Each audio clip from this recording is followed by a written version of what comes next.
ये कहानी फ्रांस के अमीर बिजनेसमैन फिलिप, जो एक एक्सीडेंट की वजह से पैरालाइज्ड हो चुके थे, उनकी और उनके केयर टेकर एब्दल, जिन्हें कहानी में ड्रिस नाम से दिखाया गया है, उनकी जिंदगी पर आधारित एक सच्ची कहानी है। ये कहानी हमें सिखाती है कि सच्ची दोस्ती और पॉजिटिव थिंकिंग से हर मुश्किल को आसान बनाया जा सकता है। भले ही हमारे पास कितना भी पैसा क्यों ना आ जाए, लेकिन एक सच्चे दोस्त की जगह कोई नहीं ले सकता, क्योंकि दोस्ती का कोई मोल नहीं। पेरिस की ठंडी रात में ड्रिस काफी तेज रफ्तार से गाड़ी चला रहा था। फिलिप उसके साथ था, जिसे क्वाड्रिप्लेजिया नाम की बीमारी थी, जिसकी वजह से वो पैरालाइज्ड हो चुका था और वो अपनी गर्दन से नीचे का पूरा शरीर नहीं हिला सकता था। ड्रिस हवा से बातें करते हुए सड़क पर गाड़ी दौड़ा रहा था। तभी पुलिस उनका पीछा करने लगती है। पुलिस को देखकर ड्रिस फिलिप से शर्त लगाता है कि वो पुलिस को चकमा दे देगा। पुलिस वाले उनकी गाड़ी को घेर लेते हैं और ड्रिस को पकड़ लेते हैं, लेकिन ड्रिस उनसे कहता है कि फिलिप की तबीयत ठीक नहीं है और इमरजेंसी की वजह से वो तेज रफ्तार से गाड़ी चलाकर उसे हॉस्पिटल ले जा रहा था। उसकी ये बात सुनकर फिलिप बीमार होने का नाटक करने लगता है। ड्रिस उन पुलिस वालों से कहता है कि अगर फिलिप को कुछ हो गया तो उसके जिम्मेदार तुम लोग होगे, क्योंकि तुमने मुझे हॉस्पिटल जाने से रोका है। ये बात सुनकर पुलिस वाले घबरा जाते हैं और एक काफिला बनाकर उन्हें हॉस्पिटल ले जाते हैं। वो दोनों बहुत खुश थे, क्योंकि उन्होंने पुलिस वालों को चकमा दे दिया था। उन्हें देखकर ऐसा लग रहा था कि जैसे वो पुराने दोस्त हैं। फिर कहानी फ्लैशबैक में जाती है, जहां हमें उनकी दोस्ती की शुरुआत पता चलती है। फिलिप अपनी बीमारी की वजह से एक केयर टेकर की तलाश कर रहा था और उसकी असिस्टेंट मैगली इंटरव्यू में उसकी मदद कर रही थी। इंटरव्यू के लिए वहाँ कई उम्मीदवार आए थे। सबने उससे दया और हमदर्दी जताई, लेकिन फिलिप को किसी भी कैंडिडेट में वो स्पार्क नजर नहीं आ रहा था जिसकी उसे तलाश थी। क्योंकि बीमारी की वजह से उसकी लाइफ बोरिंग हो चुकी थी, इसलिए वो किसी ऐसे इंसान की तलाश में था जो उसकी हालत पर दया ना दिखाए, बल्कि उसे एक चैलेंज की तरह एक्सेप्ट करे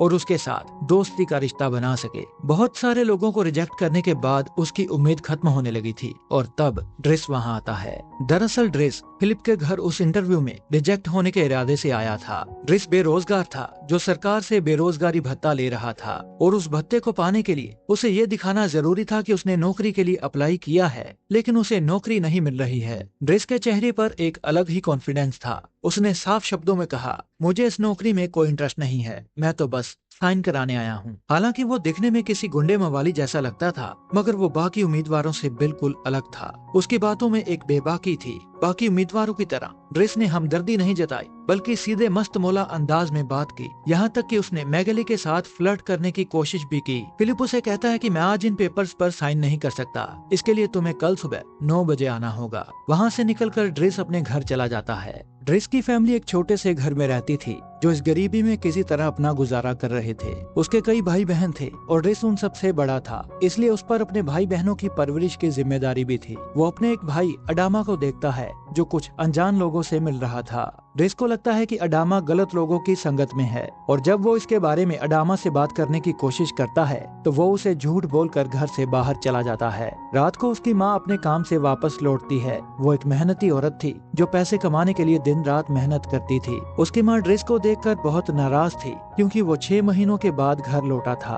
ड्रिस अपनी माँ को शांत करने के लिए उसे एक सुनहरी अंडा देता है, जो उसने फिलिप के घर से चुराया था। मगर उसकी माँ कहती है कि इस अंडे से घर के रेंट का या राशन का इंतजाम नहीं होगा। वो चाहती थी कि ड्रिस परिवार के प्रति अपनी जिम्मेदारी को समझे और घर खर्च में हिस्सेदारी दे। वो पहले भी उसे बहुत बार समझा चुकी थी, मगर ड्रिस पर उसकी बातों का कोई असर नहीं होता था, और आज वो उससे बहुत नाराज थी, जो उसे अपने घर से निकाल देती है। घर से निकाले जाने के बाद ड्रिस उदास हो चुका था, जो सारी रात इधर उधर घूमकर किसी तरह अपना टाइम पास करता है, और अगली सुबह फिलिप के घर अपने डॉक्यूमेंट्स लेने के लिए चला जाता है। लेकिन फिलिप की मेड इवोन उसे कागज देने की बजाय घर के अंदर ले जाती है और सारा घर दिखाती है। वो उसे फिलिप की डेली रूटीन के बारे में सब बताने लगती है और कहती है कि फिलिप का कोई भी केयर टेकर 2-3 हफ्तों से ज्यादा नहीं टिकता है। दरअसल फिलिप को उसमें दिलचस्पी होने लगी थी और वो उसे अपना पर्सनल केयर टेकर बनाना चाहता था, और उसके कहने पर ही उसकी मेड इवोन ने ड्रिस को होम टूर दिया था। वैसे तो ड्रिस नौकरी नहीं करना चाहता था, लेकिन जब वो अपने आलीशान कमरे को देखता है और उसके साथ एक बहुत बड़े बाथरूम को देखता है तो उसका मन बदलने लगता है। इसके बाद वो फिलिप से मिलता है। फिलिप उससे कहता है कि मैंने तुम्हारे डॉक्यूमेंट्स पर साइन कर दिए हैं,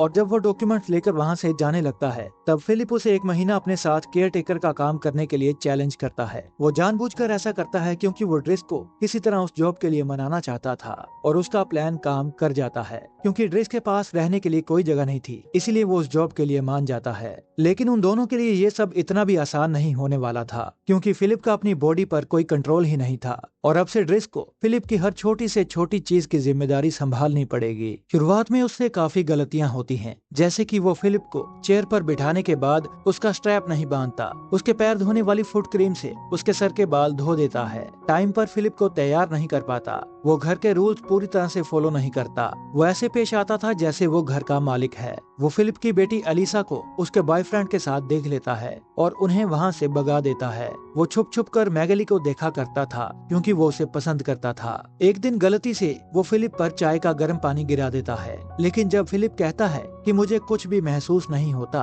तो वो दोबारा से गर्म पानी गिराकर चेक करता है। अपनी इन बचकानी हरकतों की वजह से ही वो सबसे अलग था। वो फिलिप को घर से बाहर ले जाने के लिए गाड़ी निकालता है, लेकिन वो उसे उस गाड़ी में ले जाने से मना कर देता है जो विकलांग व्यक्तियों के लिए तैयार की गई थी। वो कहता है कि मैं तुम्हें जानवरों की तरह इसमें लाद कर नहीं ले जाना चाहता, इसलिए वो उसकी एक लग्जरी गाड़ी निकालता है और उसे अपने साथ फ्रंट सीट पर बैठाता है। इतने दिनों के बाद अपनी गाड़ी की फ्रंट सीट पर बैठकर फिलिप भी बहुत खुश था। वो फिलिप के पड़ोसी को अच्छा सबक भी सिखाता है, क्योंकि उसका पड़ोसी जानबूझकर उसके घर के बाहर अपनी गाड़ी पार्क कर देता था। फिलिप ये देखकर बहुत खुश था, क्योंकि उसका पड़ोसी इसी लायक था। फिलिप को पेंटिंग्स का बहुत शौक था, जो महंगी महंगी पेंटिंग्स खरीदा करता था, लेकिन ड्रेस उस लाल पेंटिंग का मजाक उड़ाता है। वो कहता है कि ये कोई पेंटिंग नहीं है, बल्कि किसी ने इस व्हाइट बोर्ड पर अपने नाक का खून छिड़क दिया है, जिसे ये लोग लाखों में बेच रहे हैं। हालांकि फिलिप को वो पेंटिंग बहुत अच्छी लगती है और वो उसे खरीद लेता है। एक दिन फिलिप से उसका एक दोस्त मिलता है। फिलिप की मेड इवोन ने उसे बताया था कि फिलिप ने एक नए केयर टेकर यानी ड्रेस को काम पर रखा है। इवोन को ड्रेस के बैग में से जानलेवा हथियार मिले थे और उसने ड्रेस को पड़ोसी के साथ झगड़ते हुए भी देखा था। उसका दोस्त कहता है कि तुम ड्रेस के बारे में कुछ नहीं जानते, लेकिन मैंने पता कराया है कि ड्रेस एक क्रिमिनल है, जो ज्वेलरी की दुकान में चोरी करने की वजह से 6 महीने की सजा काटकर अभी अभी जेल से बाहर आया है। तुम्हें यूं ही किसी पर भी भरोसा नहीं करना चाहिए, खासकर तब जब तुम्हारी ऐसी हालत हो। और ड्रेस तुम्हारी देखभाल के काबिल भी नहीं है, वो केयरलेस है, वो ज्यादा पढ़ा लिखा भी नहीं है, ना तो उसे तुमसे कोई लगाव है और ना ही उसे तुमसे कोई हमदर्दी है। इस पर फिलिप कहता है कि मैं यही चाहता हूँ कि कोई मेरी ऐसी हालत देखकर मुझसे हमदर्दी ना जताए, क्योंकि अब मैं थक चुका हूँ।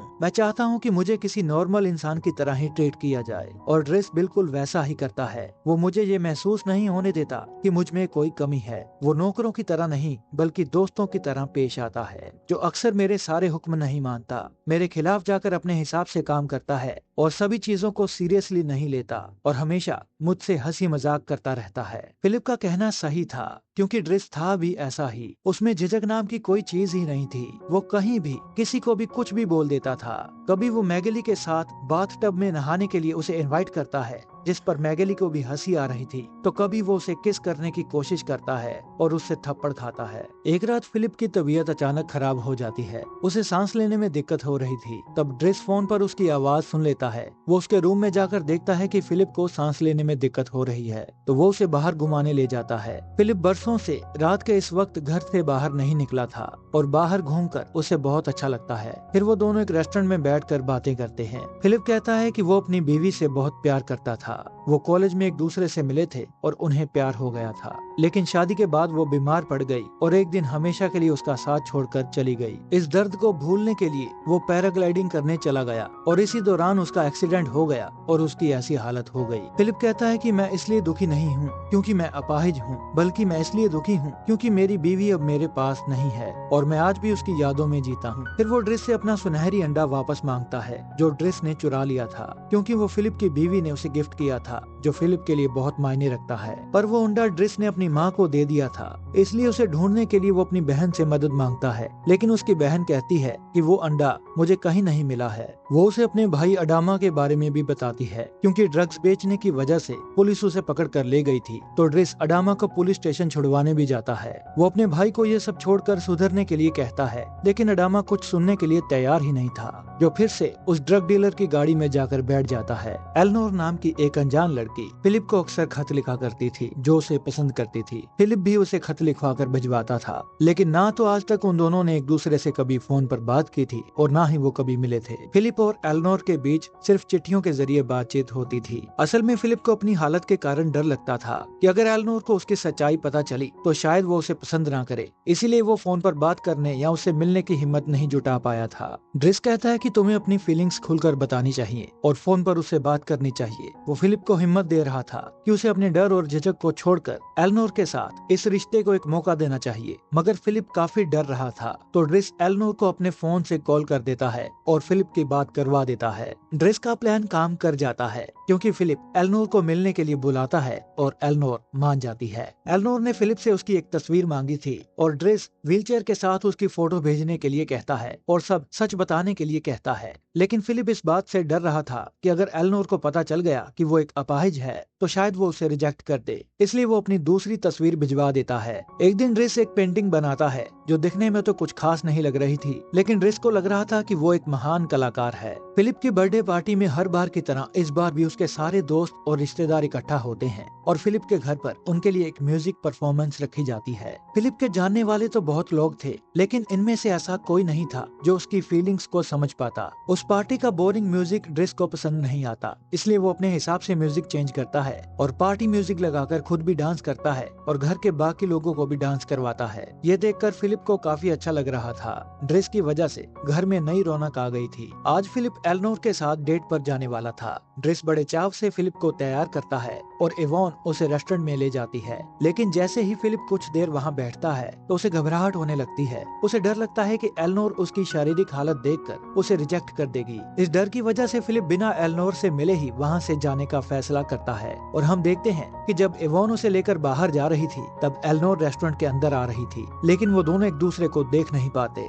अपनी इनसिक्योरिटी और पैनिक को कम करने के लिए फिलिप अपने प्राइवेट जेट में बैठकर दूर निकल जाता है। प्लेन में बैठकर फिलिप तो अच्छा महसूस कर रहा था, लेकिन ड्रेस ऊंचाई की वजह से डरने लगा था। तो उसे शांत करने के लिए फिलिप उसे बताता है कि मैंने तुम्हारी पेंटिंग को 11,000 यूरो में बेच दिया है। ड्रेस ये सुनकर बहुत खुश हो रहा था। फिलिप उसे पैराग्लाइडिंग कराने ले गया था क्योंकि वो एलेनोर से ना मिल पाने के गम को भुलाना चाहता था। वहाँ फिलिप तो पैराग्लाइडिंग करना चाहता था, लेकिन ड्रेस को ऊंचाई से डर लग रहा था, पर फिलिप किसी तरह उसे भी पैराग्लाइडिंग के लिए मना लेता है। पहले तो ड्रेस डर रहा था, लेकिन बाद में वो उसे एंजॉय करने लगता है। जब वो दोनों घर पहुँचते हैं तो ड्रेस का भाई अडामा पहले से ही वहाँ मौजूद था, जो ड्रेस से मिलने आया था। अडामा के चेहरे पर चोट का निशान देखकर ड्रेस को पता चल जाता है कि उसका किसी के साथ झगड़ा हुआ है। ड्रेस अपने भाई की इन हरकतों को अपनी माँ से छुपाता रहता था ताकि उसकी माँ को दुख न हो। ड्रेस को अपसेट देखकर फिलिप उससे बात करता है और उसके परिवार के बारे में पूछता है। ड्रेस कहता है कि मेरा परिवार काफी कॉम्प्लिकेटेड है। असल में मेरे माँ बाप मेरे अंकल आंटी हैं, जिनके घर कोई बच्चा पैदा नहीं हो रहा था, इसलिए उन्होंने मुझे गोद ले लिया। फिर अचानक कुछ सालों बाद मेरी आंटी प्रेग्नेंट हो गई और मेरे भाई बहन पैदा हो गए। फिर मेरे अंकल का देहांत हो गया और मेरी आंटी ने कई शादियां की और बच्चे पैदा होते गए, इसलिए मेरे बहुत सारे भाई बहन हैं। फिलिप समझ जाता है कि ड्रेस के परिवार को उसकी जरूरत है, इसलिए वो उसे ये नौकरी छोड़कर अपने घर जाकर अपने परिवार को संभालने के लिए कहता है।